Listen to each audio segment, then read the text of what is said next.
नमस्कार मोदी जी। मैं आपसे कुछ सवाल सीधे पूछना चाहूँगा। जो 500 और 1000 रुपये के नोट बैन हुए हैं, मैं पहले भी मैंने 2-4 वीडियोस जो हैं वो बनाए थे और जनता के बीच में शेयर किए थे। पर इस बार मैंने सोचा कुछ सवाल जो मेरे मन में आ रहे थे तो मैं डायरेक्ट मोदी जी से ही पूछ लेता हूँ। सो मोदी जी, सबसे पहला जो मेरा सवाल है वो बहुत ही सिंपल है कि सबसे पहले, जैसे कि हम सब जानते हैं और जो न्यूज़ में आ रहा है कि नोट को बैन करने के बाद जो लोग लाइंस में लगे हैं, अभी तक जो रिपोर्टेड था ऑलमोस्ट 35 लोग मर चुके हैं। सो उन मौतों की जिम्मेवारी कौन लेगा? क्या गवर्नमेंट उन लोगों की फैमिलीज़ को कॉम्पनसेट करना चाह रही है, या फिर वो बिल्कुल बेमौत मरे हैं और उन पे कोई भी कॉम्पनसेशन नहीं दिया जाएगा? दूसरा सवाल जो मेरा आपसे है कि क्या आप बता पाएंगे या आपकी सरकार बता पाएगी कि व्यापार जो इस समय पिछले 1 हफ्ते 8 दिन से जो ठप है और जो आने वाले दिनों में भी करेंसी उपलब्ध ना होने की वजह से ठप रहेगा, उसकी वजह से इकोनॉमी में कितने करोड़ या कितने लाख रुपए का जो लॉस है, जो टैक्स रेवेन्यू जनरेट हो सकता है, और जो बिजनेस ठप होने की वजह से लोगों को नुकसान हो रहा है, उसका एग्जैक्ट फिगर क्या है और उसको कॉम्पनसेट करने क्या गवर्नमेंट के प्लान में है? क्या कोई कंटिजेंसी प्लान है गवर्नमेंट का, या फिर लोग अपने आप ही इस नुकसान को भरेंगे?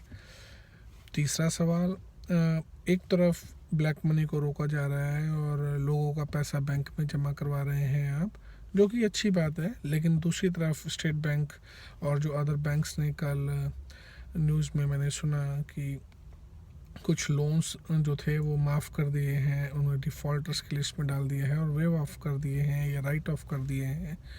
जैसे विजय माल्या के और कुछ 7,000 करोड़ रुपए का लोन कल माफ़ किया गया, और इस साल मार्च से लेकर अभी तक ऑलमोस्ट 2.25 लाख करोड़ रुपए का जो लोन माफ़ किया गया है, वो क्यों किया गया है?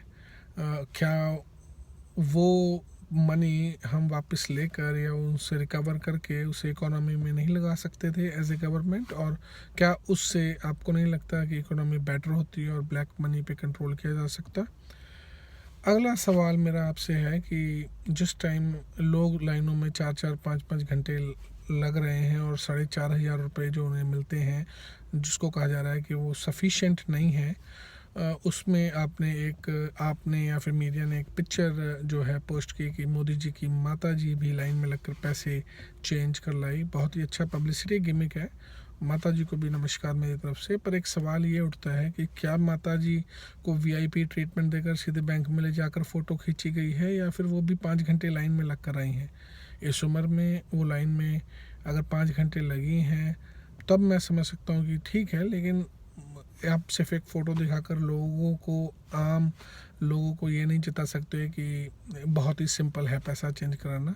कुछ रिपोर्ट्स आ रही हैं जहाँ पर पैसा ख़त्म है और बैंक्स में लोग परेशान हैं, इतना उपलब्ध नहीं है। उसके बाद जो मेरा अगला सवाल है, एक तरफ लोगों को 4,000 रुपये 4,500 रुपये लेने के लिए इतनी धक्के खाने की ज़रूरत पड़ रही है, दूसरी तरफ अब आपने लिमिट भी घटा दी है, 2,000 कर दी है, जो आज न्यूज़पेपर में मैंने पढ़ा।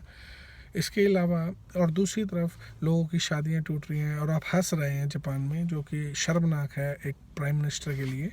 लेकिन उसके बावजूद आप ही के जो एक सहयोगी हैं रेड्डी जी, जिनके लड़की की शादी की काफ़ी न्यूज़ आ रही है कि 500 करोड़ या 300 करोड़ लगाया, क्या इस बात का जवाब दिया जा सकता है कि वो पैसा उनके पास कहाँ से आया? वो भी with in the last 8 days उन्होंने पेमेंट्स किस तरीके से की? क्या वो चेक से की? क्या इस पर कोई इन्वेस्टिगेशन होगा?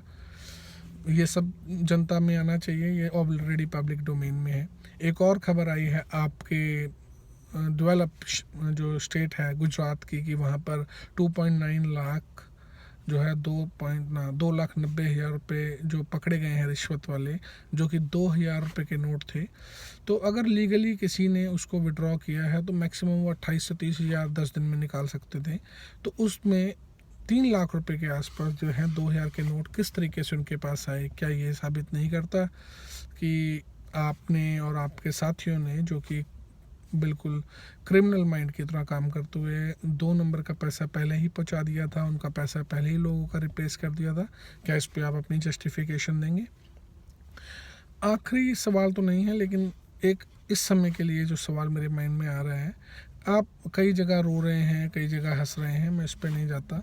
आप कह रहे हैं कि 10 महीने की प्लानिंग थी या 6 महीने की प्लानिंग थी, तो आपको जब पता है कि ये प्लान पूरी तरह विफल है, तो आप क्या बताना चाहेंगे कि लोगों को जो ये इम्प्लीमेंटेशन किया गया, इसके पीछे जो आपके एडवाइज़र्स थे, क्या उन्होंने कोई कंटिजेंसी प्लान सोचा था? क्या इसमें उनको नहीं पता था कि लोग किस तरीके से परेशान हो सकते हैं और किस तरीके से लाइनें लग सकती हैं? आपकी करंट लिक्विडिटी गवर्नमेंट या बैंक्स के पास कितनी है? कितने नोट्स की ज़रूरत है? कितने बाँटने चाहिए? क्या ये सब प्लानिंग नहीं थी? और अगर ये प्लानिंग नहीं थी, तो ये बहुत बड़ा ब्लंडर और एक फेलियर है आपकी गवर्नमेंट के लिए। और मुझे पर्सनली आपसे ये भी पूछना था कि जिन जिन रूल्स और जिन जिन नियम कानून के आप खिलाफ थे, जिन योजनाओं के आप खिलाफ थे, चाहे जीएसटी हो, चाहे मनी एक्सचेंज हो, चाहे मनरेगा हो, 2-2.5 साल में ऐसा क्या हुआ कि वो आपके लिए अब मास्टर स्ट्रोक्स बन रहे हैं, जिसको आप पूरे 10 साल तक यूपीए गवर्नमेंट में अपोज करते रहे, अब उसी को आप इम्प्लीमेंट कर रहे हैं? तो इस पर भी आप जवाब दीजिए।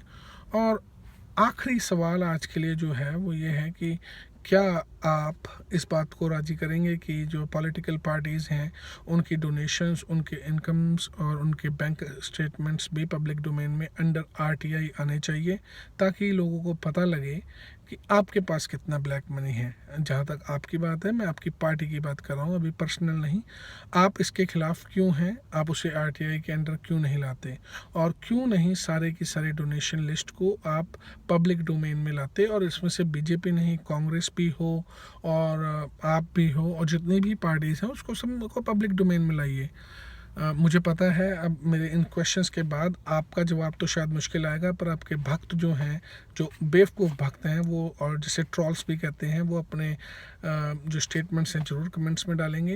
लेकिन मैं भक्तों को भी एक मैसेज देना चाहूँगा कि अगर इसमें से आपको कोई क्वेश्चन वैलिड नहीं लगता, तो आप अपने क्वेश्चंस वहाँ पुट कीजिए। क्वेश्चंस जेन्युइन होने चाहिए, ये नहीं कि ये कांग्रेस के टाइम में क्यों नहीं पूछा गया एंड ऑल दैट। और अपनी जो दिमाग है वो क्वेश्चंस पूछने में लगाइए और अंधभक्त मत बनिए। धन्यवाद।